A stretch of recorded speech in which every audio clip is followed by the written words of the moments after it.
April 24 तारिख में मिलिबो षष्ठ पर्याय सुभद्रा टंका।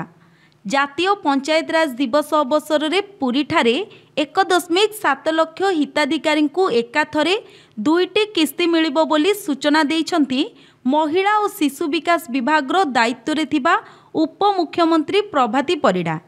गत मार्च 31 तारिख पर्यंत सुभद्रा आवेदन शेष तारिख नहीं राज्य सरकार घोषणा करथिले। एप्रिल प्रथम सुधा 1.7 लाख नुआ हिताधिकारी आवेदन करिथिबा जणा पड़िथिला। पंचायतीराज दिवस रे एही हिताधिकारी 2टी किस्ती दिया जिबाकू सरकार निष्पत्ति नेइछंती। श्रीमती परिडा कहिछंती सुभद्रा को सहज करिबा पई सर्वे कराजिबो।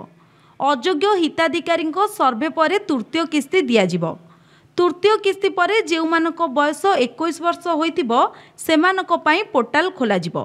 पंचायतराज दिवस दिन पुरी रे दिया जीव सुभद्रा पाखापाखि 1,70,000 महिला पाइबे सुभद्रा। 24 तारीख रे पुरी रे पंचायतराज दिवस रे दिया जीव। 31 तारीख पर्यंत जो माने नुआ एप्लिकेंट थिले से माने 2टा किस्ती रो पैसा पाइबे कालो।